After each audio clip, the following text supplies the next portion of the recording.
देखो अब हम लोग यहाँ पे जो बात करेंगे इस वीडियो में बस दो पार्ट बचे हैं इस चैप्टर के, 2 पॉइंट। एक हेडिंग है आपकी फोटो रेस्पिरेशन की और दूसरा है फैक्टर्स अफेक्टिंग फोटोसिंथेसिस।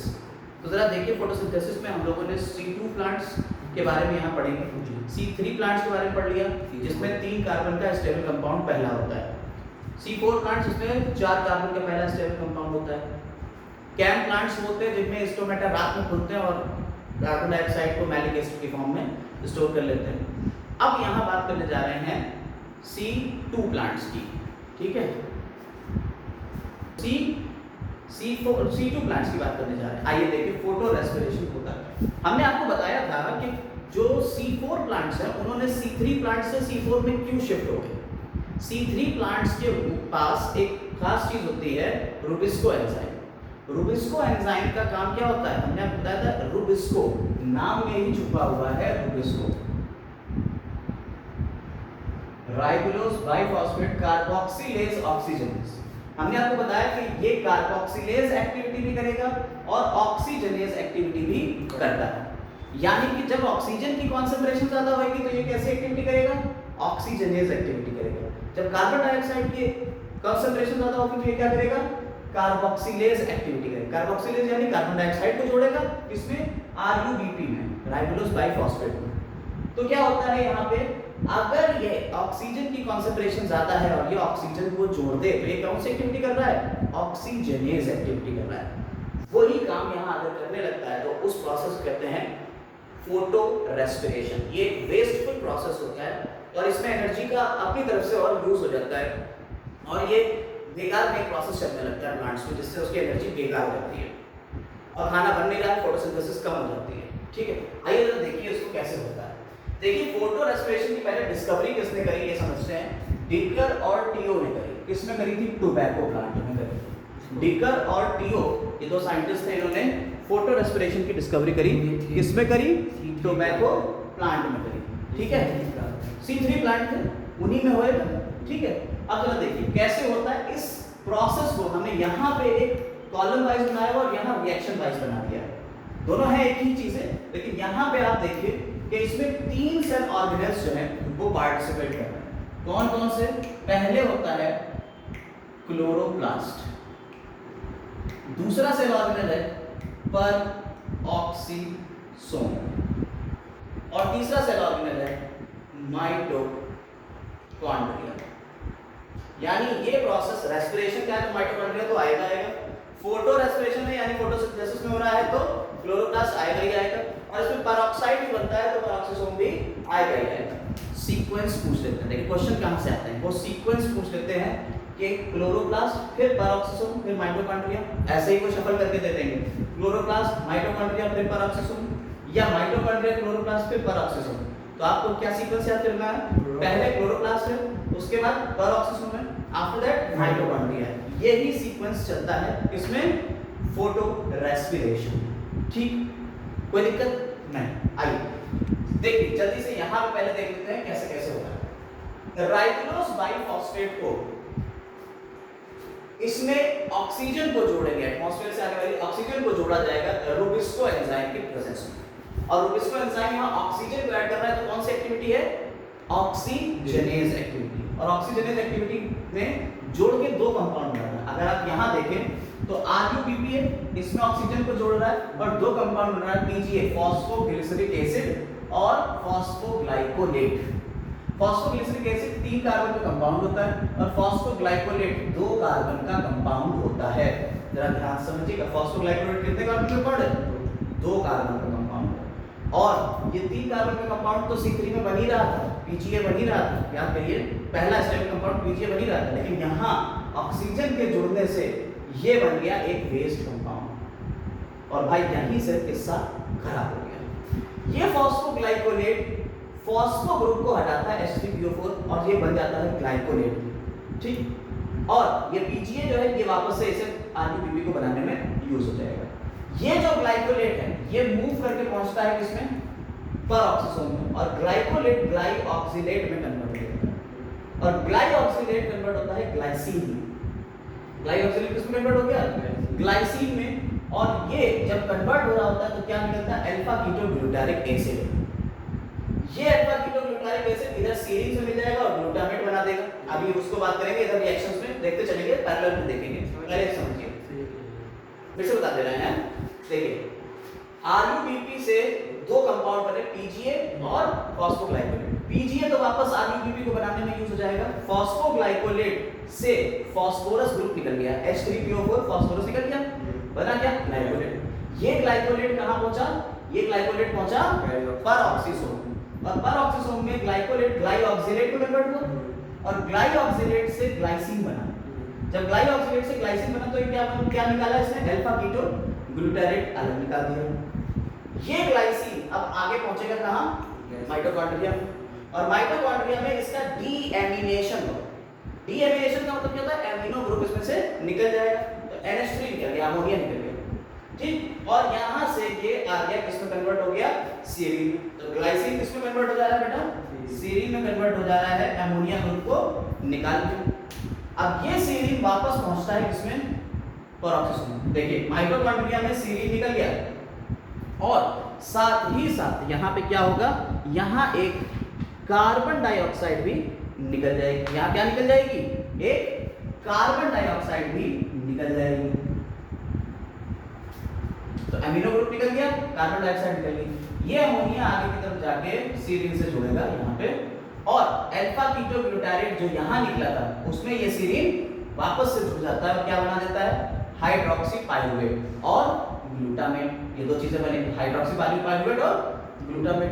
ये ग्लूटामेट वापस ग्लाइऑक्सिलेट से जुड़ के क्या बना देगा, ग्लाइसिन बना देगा, और फिर अल्फा कीटो ग्लूटारेट बना देगा। तो ये प्रोसेस चलता रहेगा। इधर हाइड्रोक्सी पाइरुवेट से ग्लिसरेट बन जाता है और NADPH की यहाँ पे यूटिलाइजेशन होता है। यहाँ NADPH बन रहा है, यहाँ यूटिलाइजेशन होता है, तो नलीफाई कर दिया, खत्म हो गया सब। ये ग्लिसरेट कहाँ पहुंचेगा वापस से, ये ग्लिसरेट पहुंचा क्लोरोप्लास्ट में। ग्लिसरेट कहाँ पहुंच गया, क्लोरोप्लास्ट में, और ग्लिसरेट ने पीजीए बना दिया, और इधर से पीजीए आ ही रहा था, और पीजीए भी बनाया इसने with the help of ATP। यहाँ ATP का यूज हो गया और पीजीए बना के फिर ATP बना दिया। एक साइकिल पूरा चल गया, ये पूरा साइकिल चल गया। इस साइकिल में दो कार्बन के कंपाउंड से ये साइकिल चला है, इसलिए इसे C2 साइकिल भी बोलते हैं, C2 साइकिल भी बोलते हैं। तो कोई तुमसे पूछे C2 साइकिल, आपने तो पढ़ा C3 साइकिल, C4 साइकिल, लेकिन अगर कोई तुमसे पूछते C2 साइकिल क्या होता है तो बता दोगे,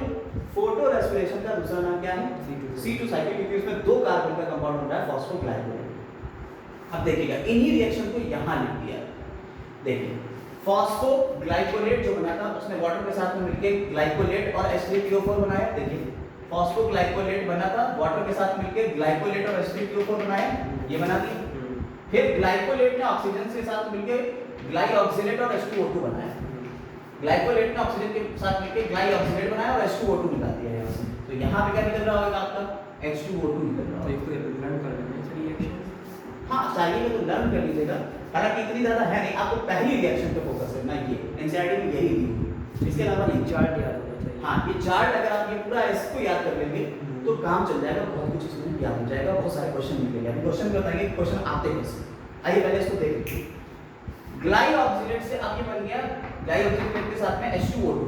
अब H2O2 जो है ये हार्मफुल है, तो परऑक्सीसोम में है। परऑक्सीसोम में दो एंजाइम होते हैं, कैटालेज होता है और ऑक्सीडेज होता है। तो ऑक्सीडेज ने तो ये काम कर दिया, और कैटालेज क्या करेगा, इसे तोड़ देगा किसमें, H2 और O2 निकल जाएगी। अब जो ग्लाइऑक्सिलेट था और ग्लूटामेट था, ये दोनों जुड़ जाएंगे, ग्लाइऑक्सिलेट और ग्लूटामेट। ये ग्लूटामेट और ग्लाइऑक्सिलेट जुड़ गए, और जुड़ के क्या बनाया, ग्लाइसिन बनाया और अल्फा कीटो ग्लूटारेट बनाया भाई, ग्लाइसिन बनाया और अल्फा कीटो ग्लूटारेट बनाया। ये अल्फा कीटो ग्लूटारेट कहां यूज हो जाएगा, अल्फा कीटो ग्लूटारेट सीरीन के साथ में जुड़ जाएगा। लेकिन ग्लाइसिन क्या होगा, ग्लाइसिन जो है वो एक सीरीन बनाएगा, एक NADH बनाएगा, एक कार्बन डाइऑक्साइड और अमोनिया बनाएगा। देखो ग्लाइसिन ने क्या बनाया, सीरीन बनाया, NADH बनाया, कार्बन डाइऑक्साइड बनाया और अमोनिया बनाया। देखो दिख रहा है, यही चीज तो आ गई, समझ में आएगा क्या नहीं। अब क्या हुआ, अब ये अल्फा कीटो ग्लूटारेट जो था इसने सीरीन के साथ में ऐड हुआ, और सीरीन के साथ जब ऐड हुआ तो क्या बना, हाइड्रोक्सी पाइरुवेट और ग्लूटामेट बना। देखो हाइड्रोक्सी पाइरुवेट और ग्लूटामेट बना, नहीं बना। अब हाइड्रोक्सी पाइरुवेट और NaDH मिलके क्या बनेंगे, ग्लिसरेट बनाया, देखो ग्लिसरेट बनाया NaDH के साथ मिलके और NAD पॉजिटिव, ये NAD पॉजिटिव बन गया। अब ग्लिसरेट ATP के साथ मिलके क्या बना देगा, फॉस्फो ग्लिसरेट या फॉस्फोग्लिसरिक एसिड और ADP बना देगा, बना दिया ADP ग्लिसरेट। यही रिएक्शन तो इसमें लिखी हुई है, समझ में आ गई बात, कोई दिक्कत? ये पूरा साइकिल क्या कहलाता है, C2 साइकिल कहलाता है। अब आते हैं क्वेश्चंस के ऊपर। एक क्वेश्चन हमने आपको इसमें बता दिया, C2 साइकिल की डिस्कवरी किसने करी, सबसे पहले तो ये है डिकर और थियोड। इसमें करी टोबैको प्लांट में करी, कब करी, 1959। क्लियर? C2 साइकिल किसे कहते हैं, फोटो रेस्पिरेशन का ही दूसरा नाम क्या है, C2 साइकिल है। क्लियर? ये रिएक्शन पहली कौन सी होती है, पहली रिएक्शन इसमें क्यों होती है, क्योंकि रुबिस्को एंजाइम अपनी ऑक्सीजनेज एक्टिविटी करने लगता है। ऑक्सीजनेज एक्टिविटी करेगा तो ये ऑक्सीजन को जोड़ता है, ना कि कार्बन डाइऑक्साइड को। जोड़ना चाहिए था कार्बन डाइऑक्साइड को, अब तक यही देखते चले आए थे, लेकिन कार्बन डाइऑक्साइड का नजर को जोड़ के ऑक्सीजन को जोड़ रहा है। क्यों? क्योंकि ऑक्सीजन की कंसंट्रेशन ज्यादा है।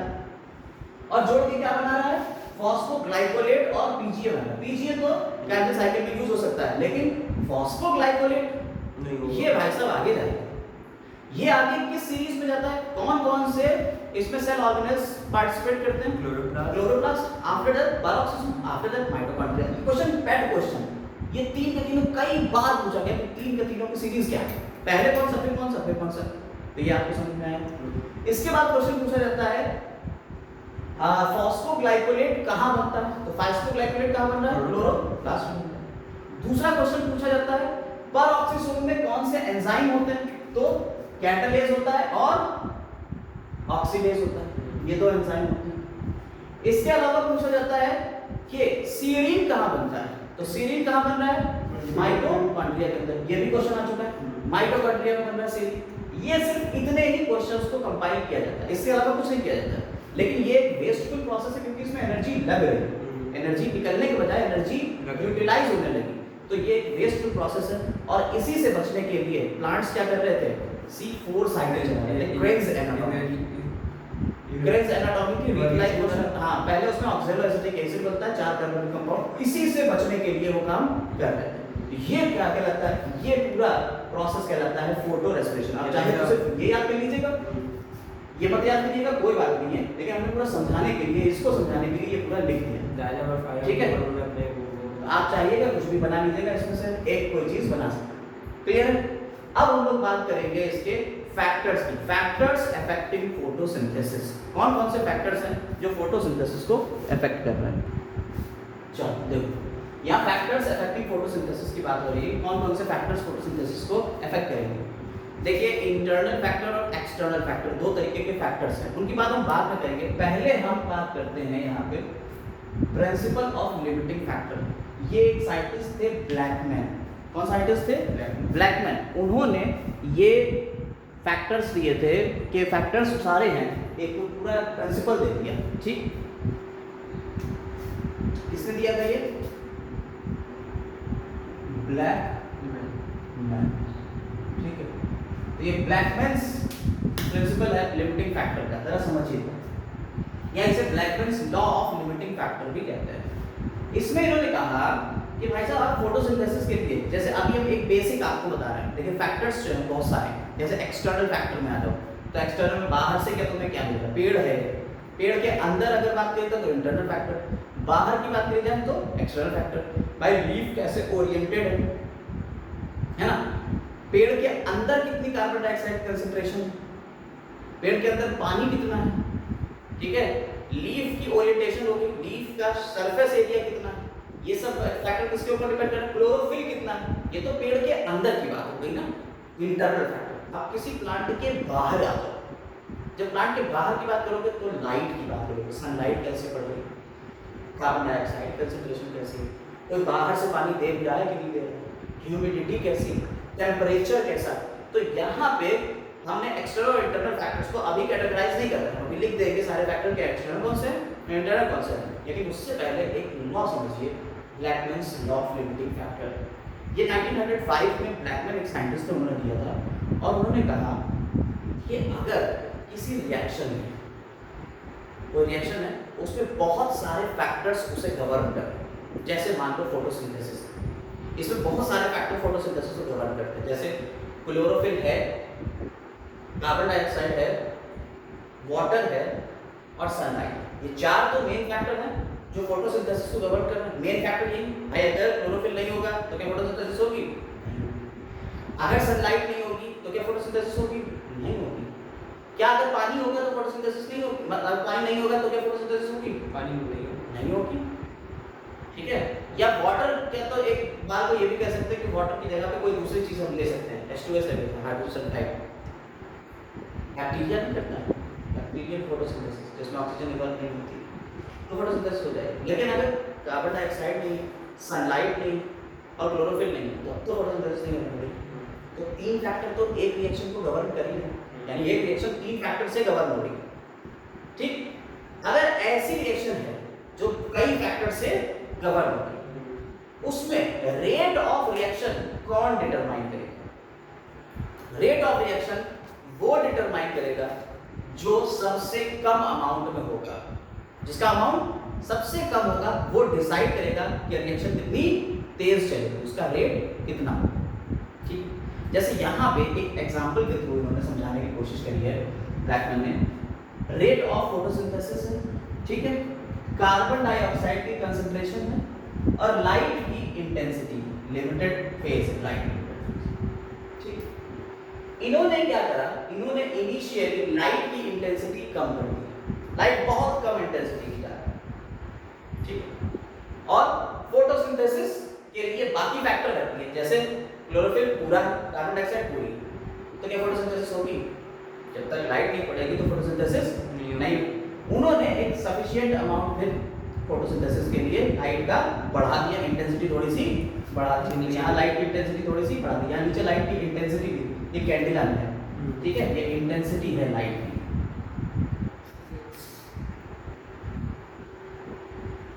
ठीक है, ये बढ़ाई, जैसे ही इन्होंने थोड़ी सी इंटेंसिटी बढ़ाई, देखिए फोटोसिंथेसिस यहाँ से होने लगी। लेकिन इस कंडीशन में अब क्या करा, इनसफिशिएंट कार्बन डाइऑक्साइड का 20 डिग्री, तो यहाँ पे फोटोसिंथेसिस सिर्फ इतने पे ही रुक गई, फोटोसिंथेसिस इतने पे ही रुक गई।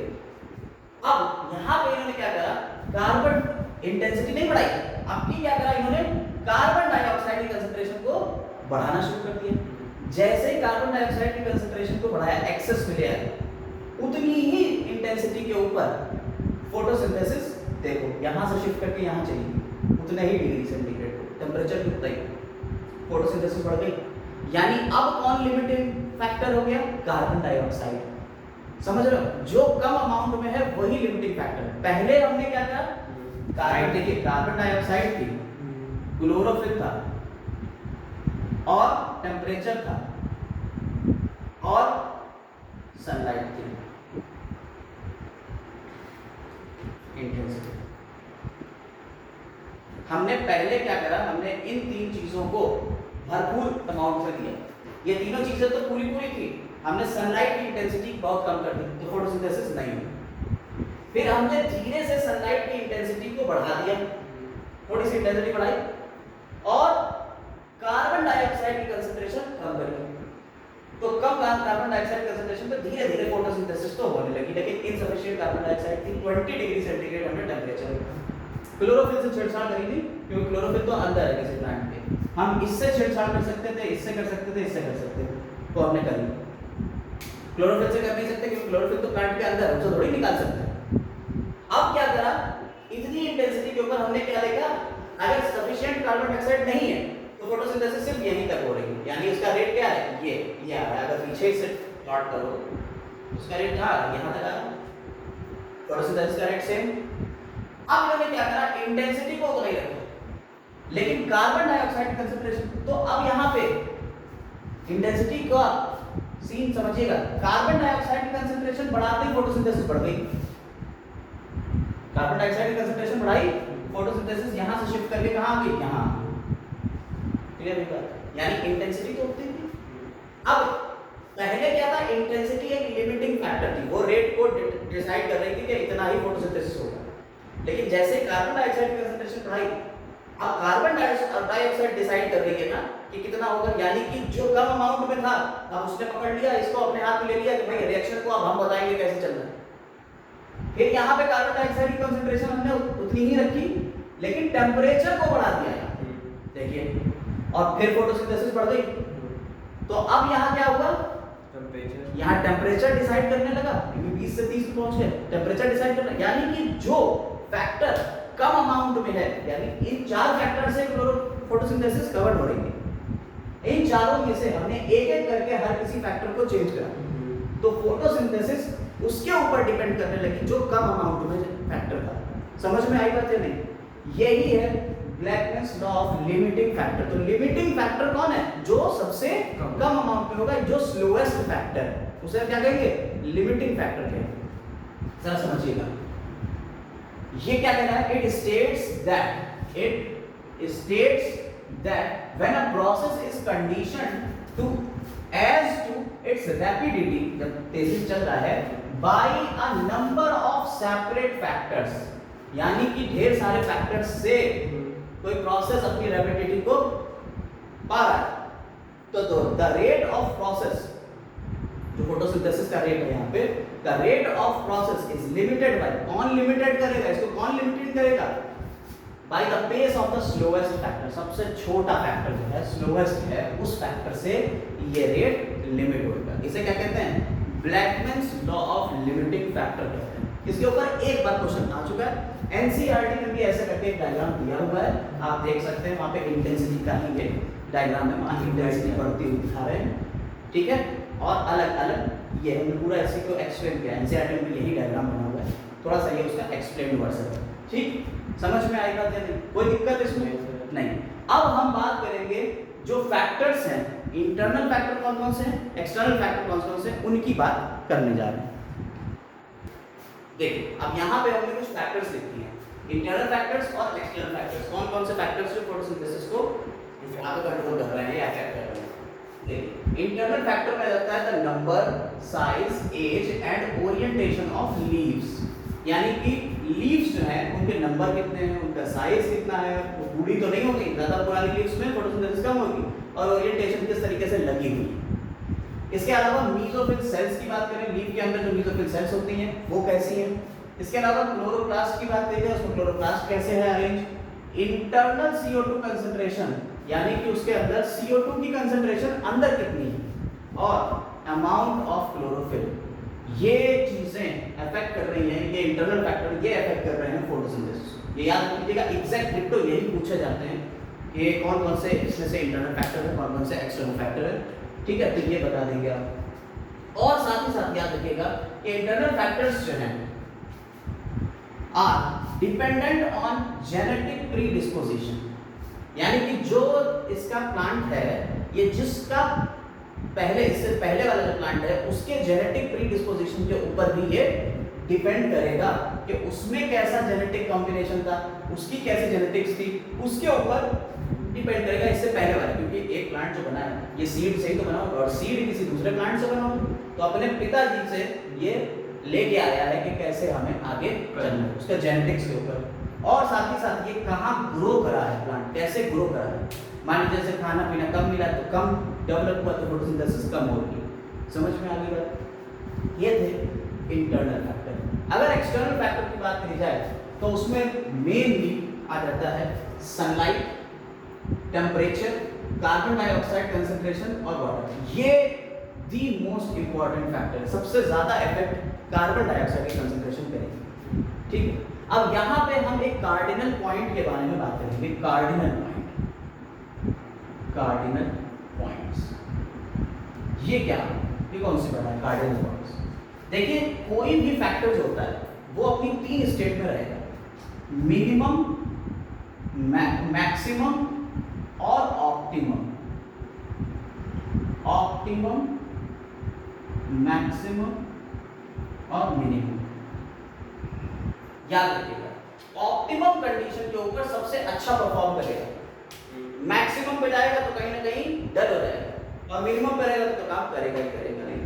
तो यहाँ पे ये कार्डिनल पॉइंट्स हैं, ये याद रखिएगा। अभी हम आगे की बातें करेंगे, जब carbon dioxide, intensity of light, अभी हम लाइट के ऊपर पूरी चर्चा करने वाले हैं, पीछे लैक्टल लॉ ऑफ लिमिटिंग फैक्टर में जैसे हमने एक एग्जांपल के थ्रू बताया था, ऐसे ही अभी अब हम लाइट के, कार्बन डाइऑक्साइड कंसंट्रेशन के, टेम्परेचर के और वाटर के ऊपर भी डिस्कशन करने जा रहे हैं। एक एक पॉइंट को धीरे धीरे समझेंगे हेडिंग वाइज। तो पहले हम लोग लाइट के बारे में समझते हैं कि लाइट जो होती है वो कैसे अफेक्ट कर रही है। देखिए हमने पहले यहाँ पे हेडिंग डाली है लाइट। अब यहाँ लाइट से शुरू करेंगे। लाइट हो गया, कार्बन डाइऑक्साइड हो गया, टेम्परेचर हो जाएगा, वाटर, चार चीजों पे हम डिस्कशन करेंगे। लाइट में दो चीजें आती हैं, एक तो लाइट इंटेंसिटी आ रही, एक का ड्यूरेशन ऑफ एक्सपोज लाइट, यानी कितनी इंटेंसिटी से लाइट डाली जा रही और कितनी ड्यूरेशन तक लाइट डाली जा रही, कितनी देर तक डाली जा रही।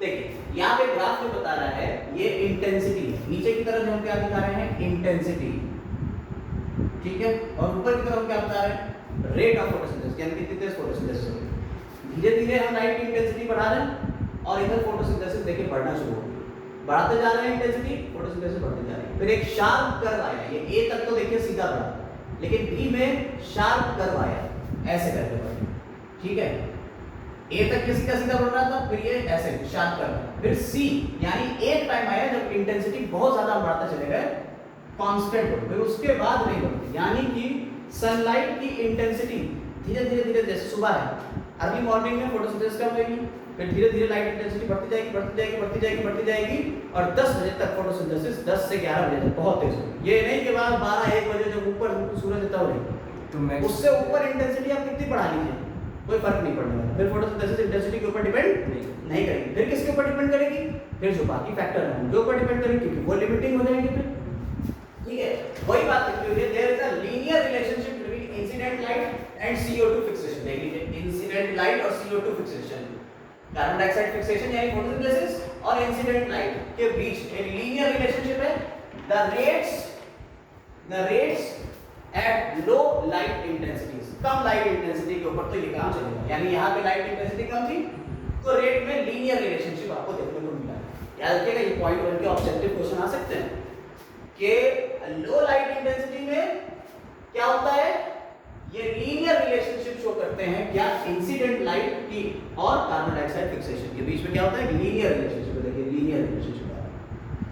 अब क्या होता है जब हाई लाइट इंटेंसिटी है, अब आपने तेजी से लाइट डालना शुरू कर दी तो gradually the rate does not show further increase, धीरे धीरे धीरे धीरे फर्दर इंक्रीज शो नहीं करेगा, एक सीधी लाइन आती है, सीधी लाइन आ जाएगी तो क्या हो जाएगा, क्योंकि बाकी फैक्टर्स, तो बाकी फैक्टर्स है, अदर फैक्टर्स बिकम लिमिटिंग, क्योंकि बाकी फैक्टर भी लिमिटिंग फैक्टर का काम करेंगे, इसने तो अपना मैक्सिमम लिमिट तक कर ही दी इंटेंसिटी, इसके आगे नहीं जाएगा। और ये पॉइंट याद रखने वाला है, इस बात को याद रखिएगा, इसलिए हमने हाईलाइट कर दिया है। Light saturation occurs at 10% of the full sunlight, यानी पूरी सनलाइट जो आएगी उसके 10% पे ही लाइट का सैचुरेशन हो जाएगा। सैचुरेशन का मतलब ये होता है कि अब इससे ऊपर लाइट की इंटेंसिटी के ऊपर डिपेंड नहीं करेगी फोटोसिंथेसिस, सैचुरेट करेगी, ठीक। तो ये याद रखने वाला पॉइंट है। और इसी की वजह से क्या होएगा, hence except for the plants in shade and dense forest, जो घने जंगलों में है या जो छाई में है प्लांट, ठीक है, वो प्लांट्स जो हैं the light is rarely a limiting factor, उनके अलावा जो प्लांट्स हैं उसके लिए लाइट कोई लिमिटिंग फैक्टर है नहीं, ठीक है, क्योंकि वो तो सभी 10% पे तो सब सेटिस्फाई हो जाएंगे। यहाँ लिखा ही हुआ कि 10% के ऊपर ये सैचुरेशन शो कर देगा, यानी सनलाइट जो आ रही है उसके 10% पे ही सैचुरेशन हो जाए, तो फिर क्यों कोई लिमिटिंग फैक्टर की बात ही नहीं है। सैचुरेशन का मतलब है मैक्सिमम काम करने लगे, मैक्सिमम फोटोसिंथेसिस होने लगी, यानी इतनी लाइट पड़ेगी तो पूरी सनलाइट आ रही है उसके 10% लाइट पे ही फोटोसिंथेसिस मैक्सिमम हो जाएगी, इस बात को कहते हैं सैचुरेशन, ठीक। Increase in the incident light, अब आपने कहा कि नहीं सर हम तो और बढ़ाएंगे लाइट और डालेंगे, तो जब आप लाइट को और ज्यादा बढ़ाएंगे, इंटेंसिटी और ज्यादा कर देंगे तो क्या होगा, उसके क्लोरोफिल जो है ना अंदर वो टूट जाएगी, और क्लोरोफिल टूटेगा तो क्या हो जाएगा, फोटोसिंथेसिस अचानक से कम हो जाएगी, और इसको कहते हैं सोलराइजेशन। से क्या कहते हैं, सोलराइजेशन कहते हैं, ठीक। तो लाइट से रिलेटेड चीजें समझ में आई, क्या होता है लाइट से रिलेटेड, एक यार नाम फिर से बता दे रहे हैं, दो चीजों के ऊपर डिपेंड कर रहा है कि कितनी लाइट की इंटेंसिटी है और कितनी देर तक पड़ रहा है। एक ये लीनियर रिलेशनशिप शो कर रहा है, जब कम इंटेंसिटी होगी आपने इंटेंसिटी बढ़ा दी तो जाके बिल्कुल सैचुरेट कर जाएगा, उसके आगे बढ़ेगा नहीं क्योंकि बाकी फैक्टर्स लिमिटिंग हो जाएंगे।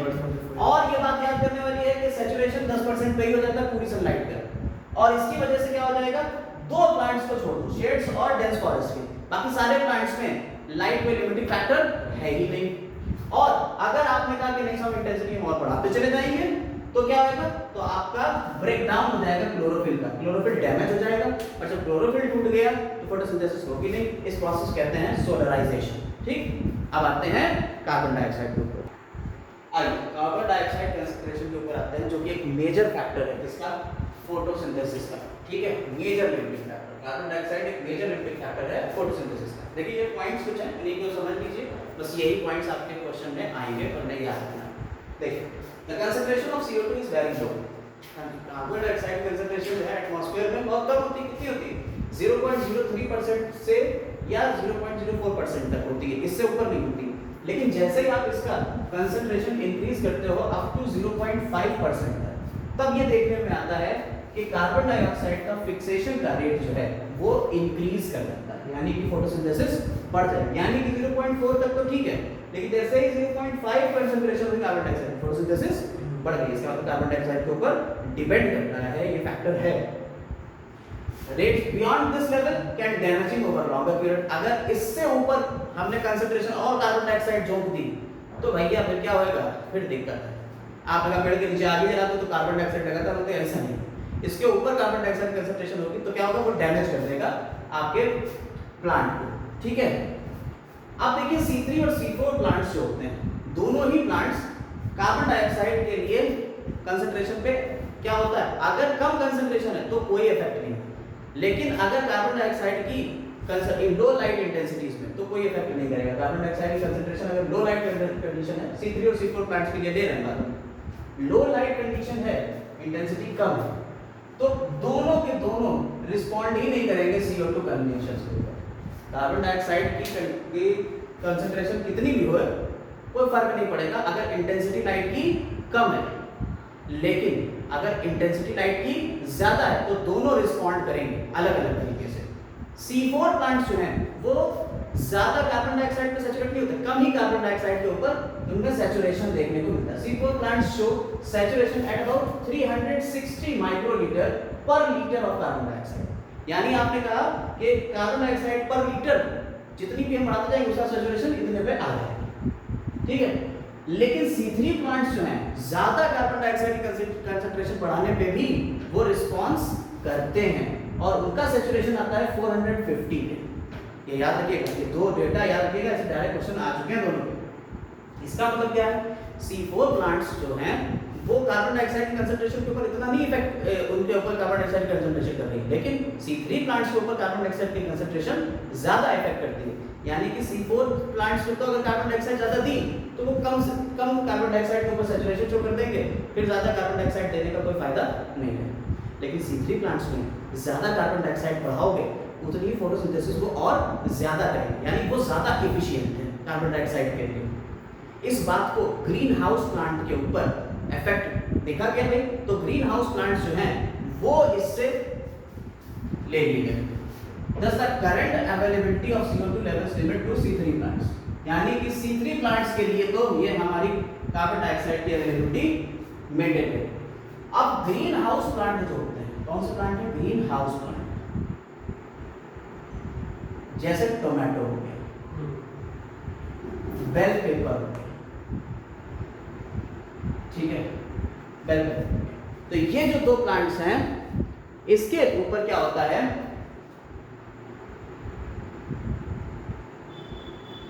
इसके ऊपर कार्बन डाइऑक्साइड की कंसंट्रेशन, ये C3 प्लांट्स, ये दोनों के दोनों C3 प्लांट्स, इनमें कार्बन डाइऑक्साइड कंसंट्रेशन जितनी ज्यादा होगी कंसंट्रेशन, उतनी ही ज्यादा फोटोसिंथेसिस होगी और उतना ही ज्यादा हाई यील्ड हो जाएगी। तो इस कार्बन डाइऑक्साइड की कंसंट्रेशन का यहाँ पे अच्छा यूज कर लिया जाता है।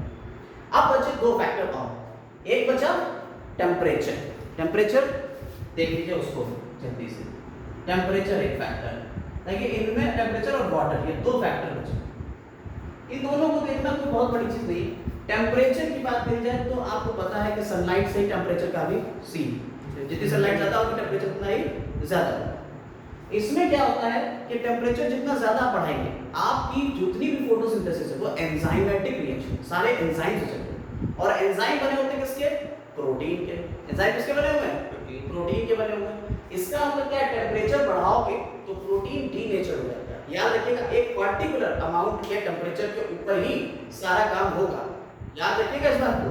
तो टेम्परेचर है उसका एक लिमिटेड अमाउंट ही होना चाहिए। आपके यहाँ 10 डिग्री पे होगा नहीं, 20 डिग्री पे होगा नहीं, 30 से या 20 से 35 डिग्री सेंटीग्रेड के ऊपर अच्छी से अच्छी फोटोसिंथेसिस होगी। अब 35 डिग्री के ऊपर जैसे जाएंगे टेम्परेचर हाई करेंगे, एंजाइम टूटने लगेंगे, एंजाइम टूटेंगे, फोटोसिंथेसिस अपने आप कम हो जाएगी। सेम वाटर का भी है। अब वाटर भी एक लिमिटेड अमाउंट में चाहिए। आप बहुत ज्यादा अमाउंट में अगर पानी दे दो जमीन में तो वाटर लॉगिंग की कंडीशन आ जाएगी। तो वाटर की भी यही कंडीशन है, कम अमाउंट में आराम से जितना पानी चाहिए उतना पानी उसे मिलता है। प्लांट्स अलग अलग प्लांट्स हैं जिनको अलग अलग अमाउंट में वाटर चाहिए होता है, ठीक। अब यहाँ पे टेम्परेचर की जो एक बात है उसको हम यहाँ लिख देते हैं। तो यहाँ हमने टेम्परेचर के बारे में 2 पॉइंट लिख दिए। अगर C3 प्लांट है तो उसके लिए ऑप्टिमम टेम्परेचर कितना होगा, ऑप्टिमम टेम्परेचर जिसके ऊपर सबसे अच्छा काम करेगा, ऑप्टिमम टेम्परेचर है 10 से 25 डिग्री सेंटीग्रेड C3 प्लांट। और C4 प्लांट के लिए ऑप्टिमम टेम्परेचर कितना है, 30 से 45 डिग्री सेंटीग्रेड। यहाँ तक आपके सारे फैक्टर्स हमने यहाँ पे कवर कर लिए हैं। अब उम्मीद करते हैं आपको पूरा फोटोसिंथेसिस समझ में आ गया होगा। पार्ट 1, पार्ट 2, पार्ट 3 और पार्ट 4 ये 4 वीडियो और बन चुकी है। 5वीं वीडियो ये है। ये पूरी सीरीज जो है आपकी फोटोसिंथेसिस के लिए 5 वीडियो के लेक्चर में आपको पूरा कंप्लीट कराया। जैसे पहले लेक्चर में हमने लाइट रिएक्शन के बारे में बताया, इंट्रोडक्शन किया, फिर डार्क रिएक्शन के C3 बताया, फिर C4 बताया, फिर इसके बाद हम लोगों ने ये वाला पार्ट करा। तो ये पूरा हमारा एक वीडियो लेक्चर कंप्लीट होता है। यहाँ पे फोटोसिंथेसिस में अगर कोई प्रॉब्लम हो तो कमेंट सेक्शन में जाएं और वहाँ लिख दें, हम आपको कांटेक्ट करके सारी चीज़ें कमेंट में ही बता दें। Have a nice day.